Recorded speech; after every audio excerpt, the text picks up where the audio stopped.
अच्छा ध्यान रखना, कछु भी जिंदगी में गड़बड़ी करना, पति पत्नी की लड़ाई होगी और अगर पत्नी ससुराल छोड़ करके जाएगी तो मायके में जाकर के सबसे पहले दहेज प्रथा का केस चलाएगी। सबसे पहले अभी आपने देखा एक लड़का की वीडियो वायरल हुई, देखा क्या किसी ने? वो लड़का फांसी का फंदा लगाए हुए खड़ा है। किस किस ने देखा? वो रील पे चल रहा है, वो भी चल रहा ना।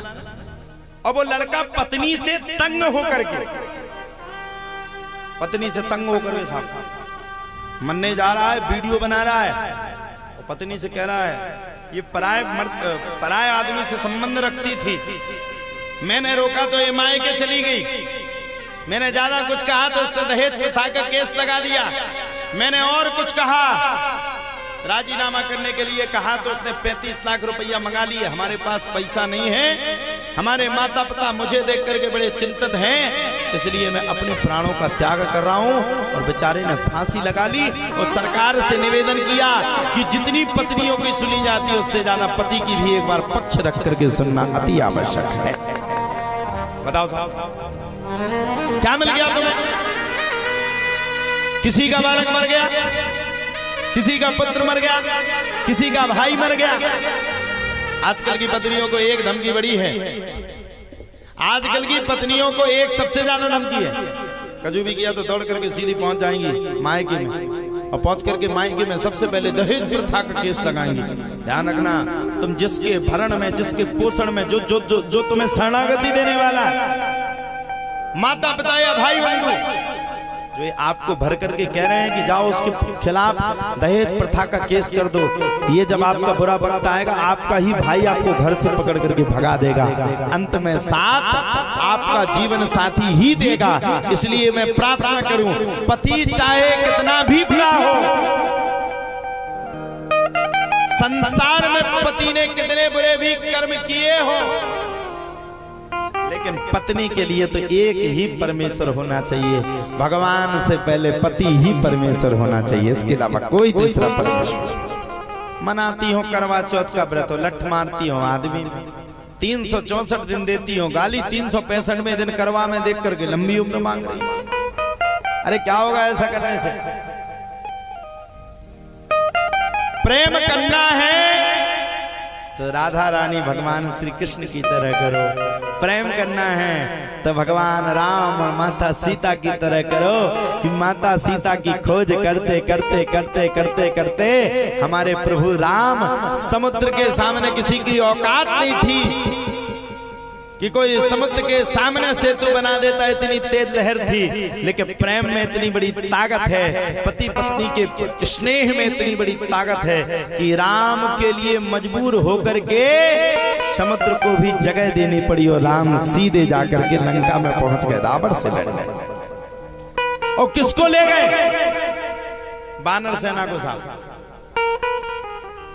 चतुरंगिनी सेना, चतुरंगिनी सेना, इतनी बड़ी बड़ी सेना जिसके पास, इतनी बड़ी बड़ी सेना का जो अध्यक्ष हो, जिसके पास बड़ी बड़ी सेनाएं हो महाराज, इतनी बड़ी सेनाएं, इतनी बड़ी सेना जिसकी कोई सीमा नहीं, और उससे लड़ने के लिए हमारे प्रभु श्री राम पहुंच गए। और सुनो साहब, उन्होंने हार नहीं मानी, उन्होंने बार बार कहा रावण से, रावण अब भी सावधान हो जा, नहीं तो तुझे छोड़ूंगा नहीं, और मैं भी प्रार्थना करूंगा। धर्म न दूसर सत्य समान, आगम निगम पुराण बखाना, पर हित सरस धर्म नहीं भाई, बड़ पीड़ा सम कछु नहीं अपमाया। मैं आपसे प्रार्थना करूं, मंच के माध्यम से कहूं सबसे, धर्म से बड़ा सत्य इस संसार में कोई दूसरा हो ही नहीं सकता है। भगवान ने बताओ, बानर सेना लेकर के भगवान ने आक्रमण कर दो, बंदर सेना, रावण के पास इतनी बड़ी सेना, भगवान ने बानर सेना में आक्रमण किया और रावण से बराबर युद्ध किया और रावण को हरा भी दिया। बताओ, और बानर की बात करते हो तो धर्म में आकर के हनुमान जी महाराज ने सोने की लंका को जलाया कि नहीं जलाया? लंका को क्यों जलाया हनुमान जी ने? इसके पीछे भी प्रयोजन था, इसके पीछे भी मैया एक कारण था। हनुमान जी ने लंका को इसलिए जलाया, लंका निश्चर निकट निवासा, यहाँ कहाँ सज्जन। पहले सबसे हनुमान जी ने लंका को जला करके रावण को ये प्रमाण दिया कि तेरे अपमान को मैंने शून्य में मिला दिया है, शून्य में मिला दिया, शून्य। और देखो साहब, हनुमान जी महाराज पूरी लंका को जा रहे हैं, कोई हनुमान जी महाराज से लड़ नहीं पा रहा। अच्छे अच्छे योद्धा हनुमान जी से लड़ने के लिए पहुंचे, प्रत्यक्ष योद्धा।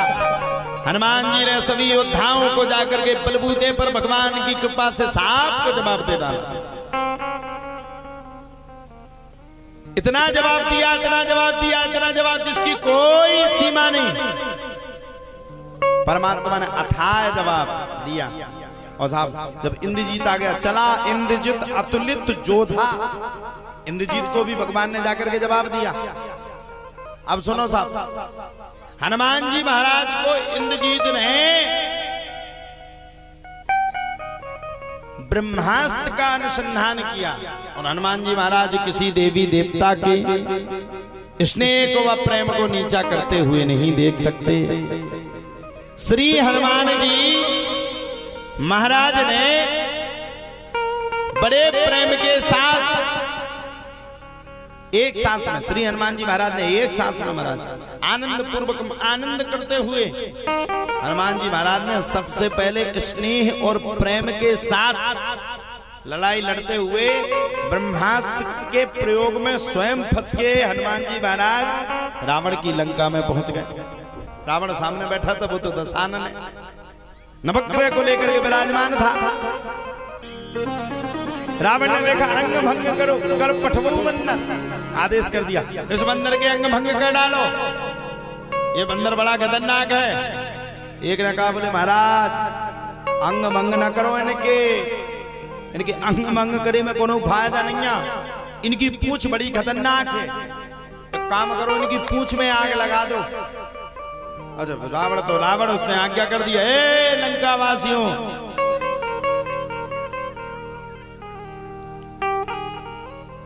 ये जितने लंकावासी हैं सब आओ, हनुमान जी की पूंछ में आग लगा के आओ। अच्छा सबरे बोले महाराज आग कैसे लगाएं? बोले अपने घर में पटका उठा के तेल में डुबो के और हनुमान जी की पूंछ पे बांध देना, आग लगा देना। लंका वाली और खतरनाक, लंका वाले मन ही मन बातें करने लगे, बताओ मेहमान घर पे आओ और उखा घी की पूरी ना खवा के और रिफाइंड के तेल की खवा दें, ऐसा तो हमने सीखो नहीं है। हम तो भैया घी में ही बुड़ो रुके, पूंछ में आग लगा दी। अब लंका वारन का क्या पता कि हनुमान जी की पूंछी बड़ी खतरनाक थी, लगा लगा के मर दो, लेकिन उनसे काम ही नहीं होने। लंका वालों ने जितनो घी धरो तो चपियन में तो को साब उठाओ, हनुमान जी की पूंछ पे आग लगाना प्रारंभ कर दिया। सबने अपने अपने पटका बड़ो रे, पूरो घी उड़गाओ, पूरो तेल उड़गाओ, पूरे पटका उड़ गए, साफ चलो। अच्छा एक बात बताओ, तुम्हारे गांव मारी भागवत में चंदा दो, तो बताओ तुम उनका भंडारो देने आए कि नहीं, भली बुंदी को देने आए कि नहीं? अच्छा हनुमान जी का सब बदनाम करत, हनुमान जी ने लंका में आग लगा दी।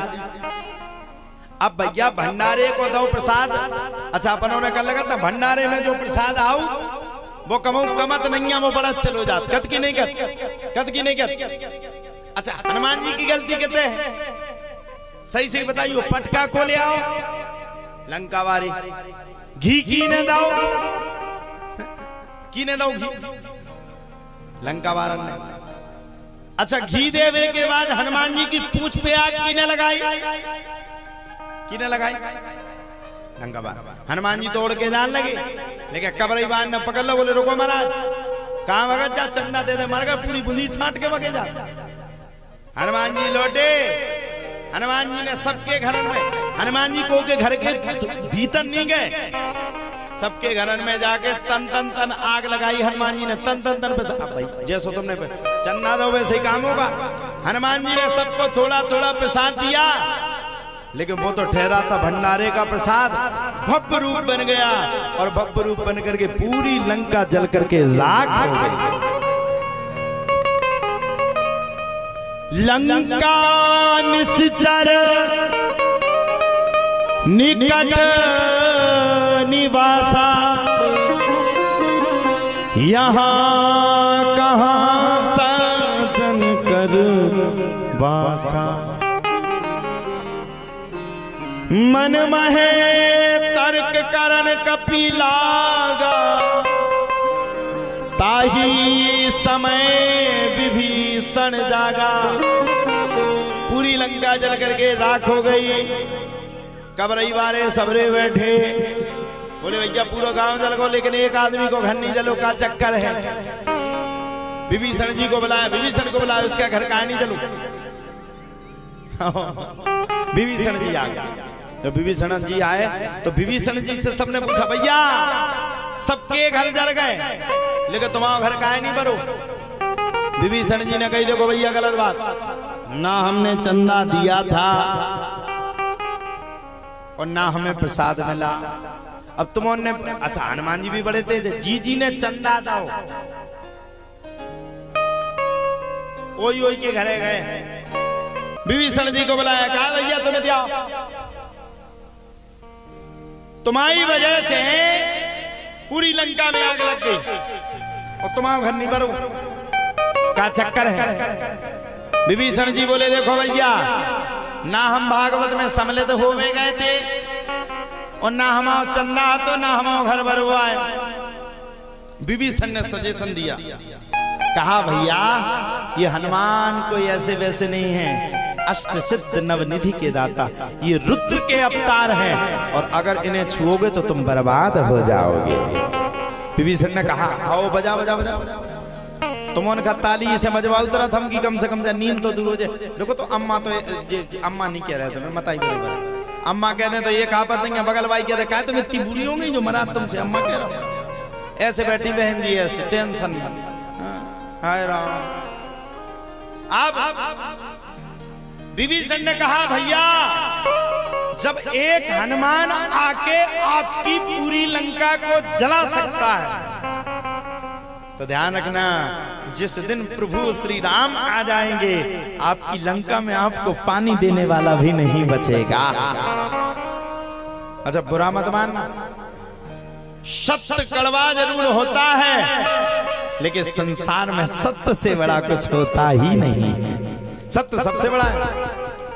अच्छा विभीषण जी मिल गए, सो रावण ने विभीषण की छाती में जाके लात मार दी और जैसे ही लात मारी देश निकाला दे दिया, वैसे ही गोस्वामी तुलसीदास ने कह दिया, अस कहीं चला विभीषण जबहि आयुहीन भये सब तबहि।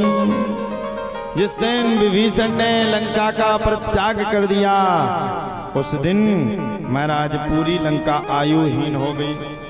आयुहीन भये सब तबहि, और ऐसी आयुहीन हुई लंका, ऐसी आयुहीन हुई लंका कि भैया लंका में कोई पानी देने वाला भी नहीं बचा।